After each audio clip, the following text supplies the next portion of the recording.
Hi అందరికీ.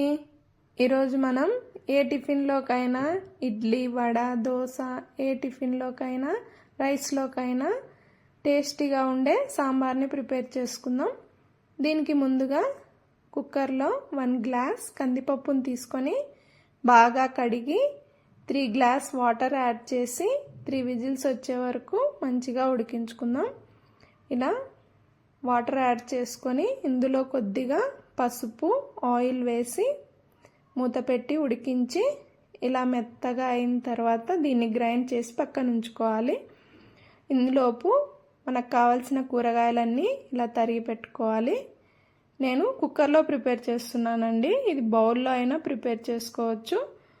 ముందుగా cooker పెట్టి 2 స్పూన్స్ ఆయిల్ వేసి ఆయిల్ బాగా హీట్ ఎక్కాక ఇందులోకి 1/2 స్పూన్ వరకు మెంతులు తీసుకుందాము. మెంతులు సాంబార్లో మంచి ఫ్లేవర్ని ఇస్తాయి. మెంతులు ఎక్కువగా తీసుకోకుండా 1/2 స్పూన్ తీసుకోవాలి. జీలకర్ర, ఆవాలు, మినపప్పు, శనగపప్పు అన్నీ వేసి 2 ఎండుమిర్చి వీటిని దోరగా ఫ్రై చేసుకోవాలి. ఇవన్నీ ఇలా చిటపటలాడేటప్పుడు కొద్దిగా కరివేపాకు, మనం ముందుగా తరిగి పెట్టుకున్న ఆనియన్స్ని ఇందులో వేసి ఇవి కలర్ చేంజ్ అయ్యే వరకు కొద్దిగా ఫ్రై చేసుకోవాలి. ఆనియన్స్ ఇలా ఫ్రై అయ్యేటప్పుడు ఇందులోకి కొద్దిగా పసుపు, 1 స్పూన్ అల్లం వెల్లుల్లి పేస్ట్ని యాడ్ చేసుకోవాలి.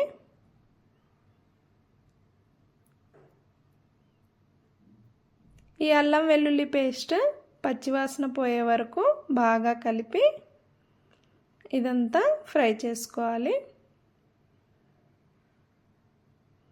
ఇలా ఆనియన్స్ మంచి కలర్లోకి వచ్చాక ఇందులో 2 పచ్చిమిర్చి, మునక్కాడలు, క్యారెట్, ఆలూనైతే తీసుకున్నా అండి. రైస్లోకి అయితే మీరు ఇంకా వెజిటబుల్స్ ఎక్కువగా తీసుకోవచ్చు. నేను ఈరోజు ఇడ్లీలోకి ప్రిపేర్ చేస్తున్నాను. కొద్దిగా క్యారెట్, కొంచెం ఆలు ఇవన్నీ తీసుకొని బాగా కలిపి కూరగాయలన్నీ బాగా ఫ్రై అవ్వాలంటే ఇందులోకి కొద్దిగా సాల్ట్ని యాడ్ చేసుకోవాలి. ఒక టమాటోని కట్ చేసి వేసి కొద్దిగా సాల్ట్ యాడ్ చేసుకొని వీటన్నింటిని బాగా మగ్గనివ్వాలి. ఇందులో 1/2 స్పూన్ వరకు ఇంగువ వేసి, సాంబార్లో ఇంగువ ఫ్లేవర్ చాలా స్పెషల్, బాగుంటుంది. ఇవన్నీ ఇలా బాగా మగ్గేటప్పుడు కొద్దిగా కారం, కొంచెం చింతపండు, 2 స్పూన్స్ వరకు సాంబార్ పౌడర్ని యాడ్ చేసి వీటన్నింటిని బాగా కలుపుకోవాలి. ఇప్పుడు కొద్దిగా బెల్లం యాడ్ చేసుకొని వీటన్నింటిని బాగా కలిపి తగినన్ని వాటర్ యాడ్ చేసి మూత పెట్టి 1 విజిల్ వరకు ఉడికించుకుందాం. 1 విజిల్కి కూరగాయలన్నీ చక్కగా ఉడికిపోతాయండి. ఒకే ఒక విజిల్ చాలు. మళ్ళీ కూరగాయలు ఎక్కువగా ఉడకకుండా 1 విజిల్కి పర్ఫెక్ట్గా ఉడుకుతాయి. ఇలా 1 విజిల్ తర్వాత మూత తీసి చూద్దాము. చూడండి, కూరగాయలన్నీ ఈవెన్గా ఉడికిపోయాయి.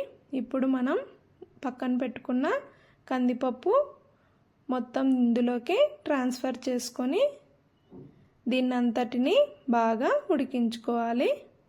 ఇలా 2-3 నిమిషాలు ఉడికించిన తర్వాత ఇందులోకి కొద్దిగా ధనియా పౌడర్ యాడ్ చేసుకొని మరో 2 నిమిషాల పాటు ఉడికించుకోవాలి. ఇందులో వాటర్ కన్సిస్టెన్సీ చూసుకొని బాగా ఉడికించి మనం సన్నగా తరిగిన కొత్తిమీరను యాడ్ చేసుకోవాలి. ఇదే టైంలో మనం సాల్ట్ అన్నీ సరిపోయా లేదో ఒకసారి చెక్ చేసుకొని మరో 2 నిమిషాల పాటు ఉడికించి స్టవ్ ఆఫ్ చేసుకోవచ్చు. ఈ సాంబారు ఎంతో టేస్టీగా అండ్ త్వరగా తయారవుతుంది. మార్నింగ్ బిజీ టైంలో కూడా తొందరగా చేసేయవచ్చు. నేను ఇడ్లీ చట్నీతో పాటు ఈ వేడి సాంబార్ని సర్వ్ చేసుకుంటున్నాను. మీరు కూడా ఈ సాంబార్ ట్రై చేసి ఎలా ఉందో ఒకసారి కామెంట్లో చెప్పండి. ప్లీజ్ ఈ వీడియో నచ్చినట్లయితే like, share and subscribe the channel. మరో వీడియోతో మళ్ళీ కలుద్దాం.